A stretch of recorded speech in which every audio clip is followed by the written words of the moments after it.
Watching a Newsmax election special. The Midterms, You Decide 2014.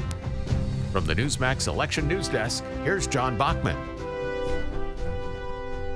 Actually, John Bachman will be coming up in mere moments, if you will. Ed Berliner along with J.D. Hayworth. Thanks so much for joining us. Now let's go to John Bachman because we have news coming out of Arkansas. John? Yes, we do, guys. And this is not a surprise if you've been looking at the polls and the way they've been trending over the last couple of days. But we do have a winner. Tom Cotton, the congressman from Arkansas, has defeated Democrat Mark Pryor. This is the first real hotly contested race where you had two guys with one Republican going up an incumbent Democrat here. Tom Cotton getting 58% of the vote. The Associated Press now calling this a victory for Tom Cotton. So we have a 2-seat net gain for the GOP so far. Just 4 more seats to go in the net gain category until the GOP can say that they have control of the Senate once again. Also in Arkansas, Republican Asa Hutchinson winning the governor's race there against Democrat and former Congressman Mike Ross. So Arkansas now formed in the hands of Republicans both in that Senate race and in the governor's race. Guys, back to you. All right, John, let's also follow up that a couple of the networks right now, including CNN, are reporting that Democrat Tom Wolf has won the Pennsylvania race, defeating the incumbent Tom Corbett there.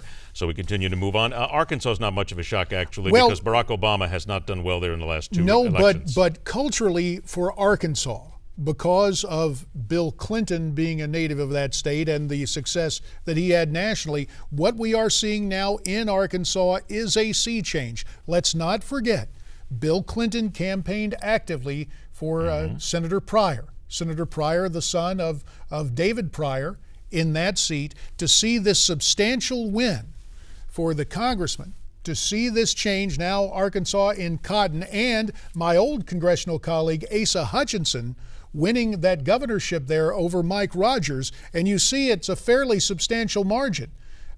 So you see that right now. Seeing Arkansas really go red, while in one sense it's not a surprise, it does speak volumes about a change in political culture in the natural state. All right, let's go ahead and talk about some numbers right now, if you will. Let's bring in internationally renowned pollster and political analyst John Zogby, who joins us right now from Washington, D.C. John, we're seeing some early numbers and some early results come in. Anything catch your eye? I caution viewers that we're seeing rural areas predominantly, some pieces of Democratic strongholds. Look for these numbers to tighten up. For Democrats, whether or not they tighten up sufficiently remains to be seen, but I wouldn't get too effusive yet. I mean, I think we're looking at a good GOP night to be sure, but I wouldn't go overboard just yet on record kinds of victories.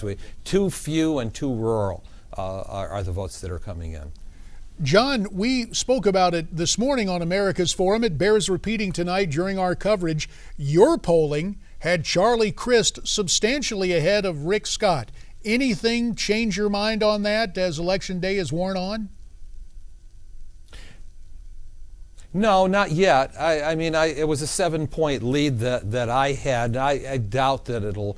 I may very well be wrong on that exact number, but we still have chunks of Dade and Broward counties, Pinellas County, southern Florida that haven't come in yet. And so while overall I haven't seen it in the last 10 minutes, I don't know if anything has changed. Rick Scott is leading at the moment, but I don't know. My hunch tells me that this is going to be neck and neck, that maybe Charlie Crist does do well, because we have a lot of South Florida not in yet. I want to bring up, too, that what we're hearing right now, just so for your information, ABC News is reporting and a couple of others are showing that Scott now has a 49 to 46% lead on Crist, with Wiley, the Libertarian, with a 4% lead. So again, there's a lot of confusion there as well, because Charlie Crist basically wanted to keep the Broward County poll stations open until 9:30 in the evening, saying that people were standing in line much too long and couldn't get in there to vote.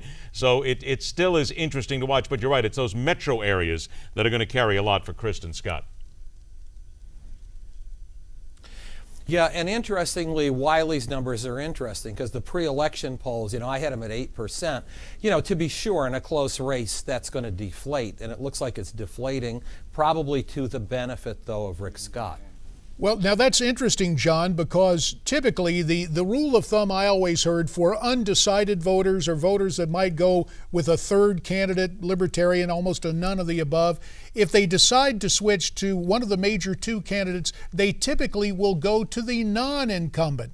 The rule of thumb I heard, it was almost a 4-to-1 break. What you're telling us tonight to be different. Rule. What now? It would be different.